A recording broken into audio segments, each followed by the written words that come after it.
Welcome to the Key Economic Indicators Part 2. In Part 1, we discussed the indicators we use most often to measure the health of the economy. Those were GDP, housing, and manufacturing. Now, we will look at another crucial indicator that signifies one of the most important pieces of the economy: jobs. From job creation to unemployment, jobs are a huge indicator of economic health. We measure the health of the job market by how many jobs are created each month and how many people are considered unemployed. On a weekly basis, we also determine the number of people that have lost their jobs and are applying for unemployment benefits. The most crucial measurement of the health of the job market is non-farm payrolls. Oftentimes, they are just called payroll numbers. Measured monthly by the Bureau of Labor and Statistics, this index tracks the number of employees not in farming, but in all other business payrolls. It is also known as the Establishment Survey because it surveys business establishments to see if jobs are added to their payrolls. This is an excellent gauge on the strength of the job market and is now one of the most watched monthly indicators. Each month that there are more employees on the payrolls in previous months and jobs are being created, it's a very good sign of a strong or strengthening economy. If there are fewer people on payrolls in the previous month, then it means jobs are being lost, signaling potentially a weakening economy. This is a volatile number that goes up and down quite a bit, even when the economy is strong. This has been proven in a number of periods over history. When the overall health of the economy is weakening, employers began to shrink their payrolls to be able to weather the economic downturn, but also because there may be less demand for their product or service, requiring less employees. When you see a significant and constant job losses for a number of months in a row, that usually means an economic recession is imminent.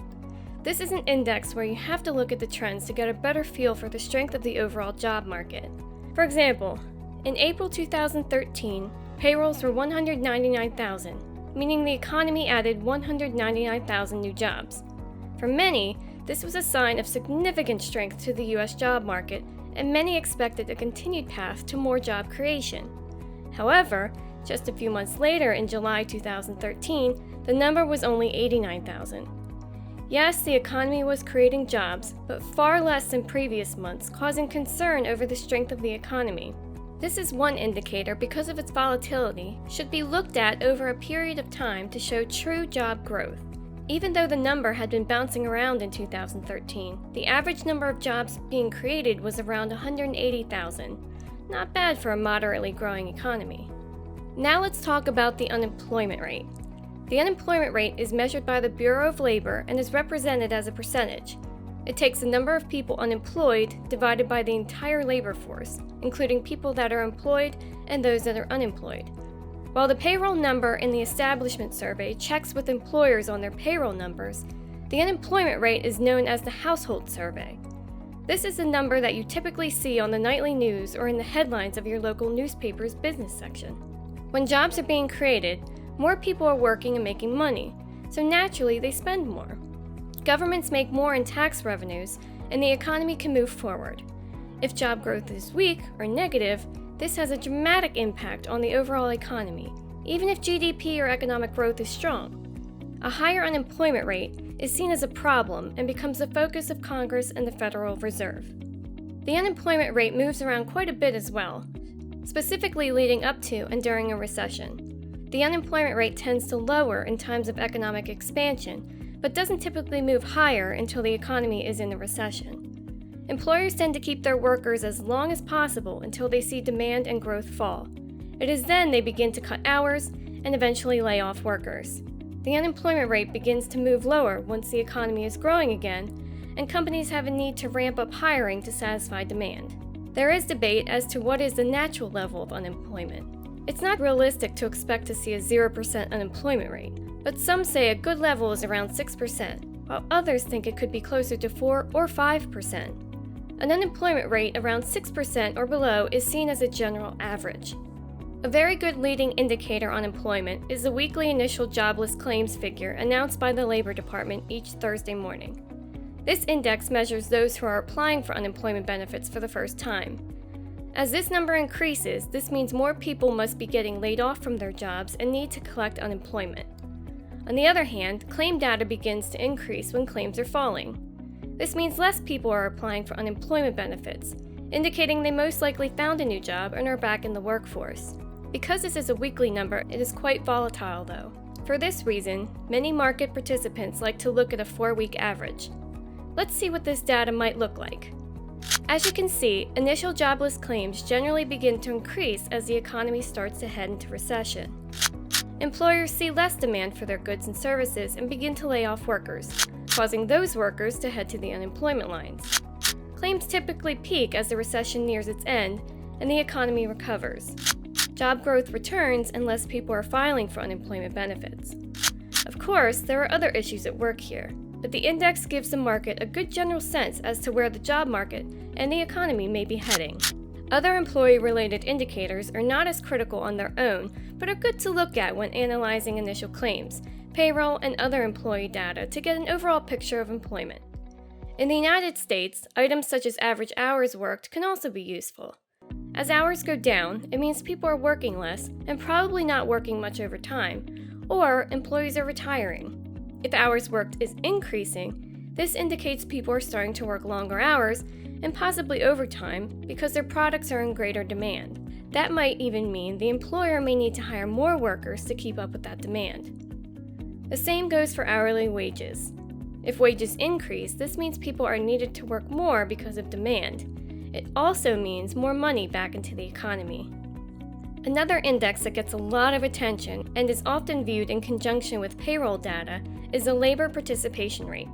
The participation rate looks at the total labor force as a percent of the working age population. If this rate is increasing, that means more working age people are actually working.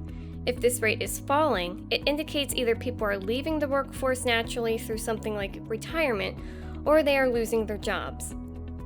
As with many of these indicators, one can tell a variety of stories, both good and bad. Another key indicator? The consumer. The consumer really drives the U.S. economy as we buy goods and services, homes, and cars. We drive much of how the economy will behave.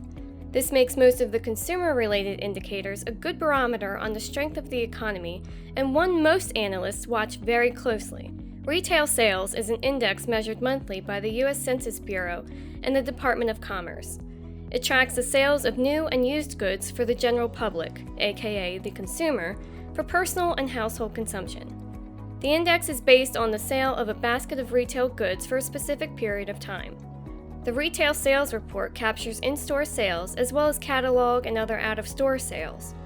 The report also breaks down sales figures into groups such as food and beverages, clothing, and autos. Typically, the retail sales index also looks at sales without auto, because the higher sticker price creates volatility in the index. Higher retail sales mean a more confident consumer and usually a better economy. As you can see, retail sales are typically strong during times of economic strength. Consumers feel more confident and are making more money, so they spend more money. As the economy weakens, retail sales begin to decline as consumers are less confident concerning job and income growth. During times of weak economic growth or recession, many people lose hours or become unemployed, which dramatically cuts retail spending. Like most other indicators, this could be a volatile month to month, so your credit union should review the longer-term trend. Weather and certain times of year, like holidays and back to school, impact this index greatly.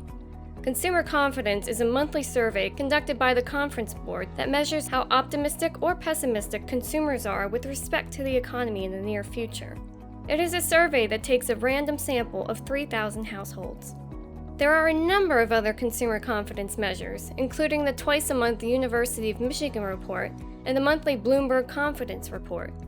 Both reports measure how confident the consumer is in a number of areas, such as how confident the consumer is presently and how confident they are about the future. As you would expect, consumer confidence is generally high in times of strong economic growth and usually bottoms out in a recession. As the economy slowly improves, job growth bounces back and consumers begin to feel more confident.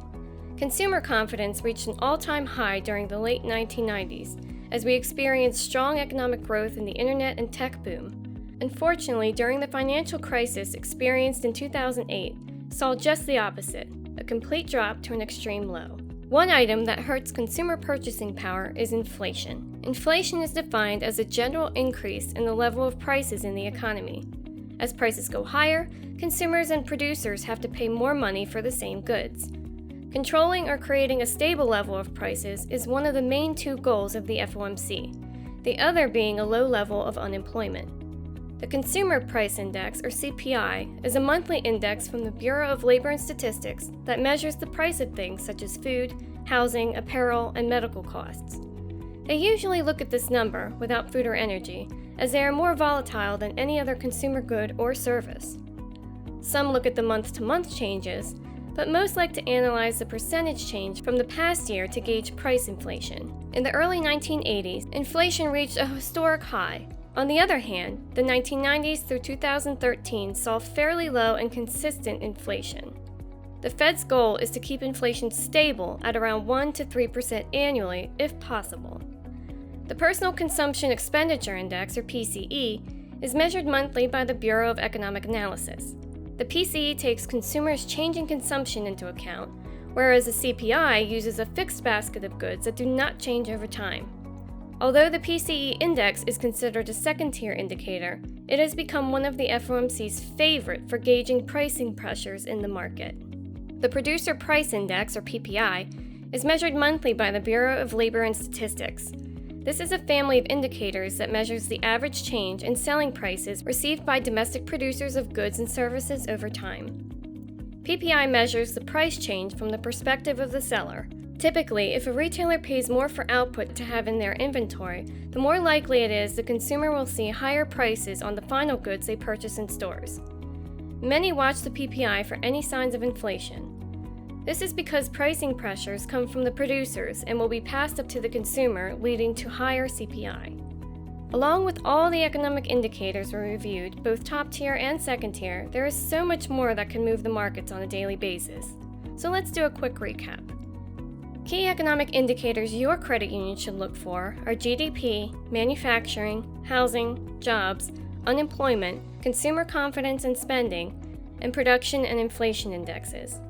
In addition to those, look to the Fed, the government, other global economies, and domestic company performance to see what might make a difference to our economy, and ultimately, to your credit union. Thanks for joining us for the Key Economic Indicators Part 2. Have a great day.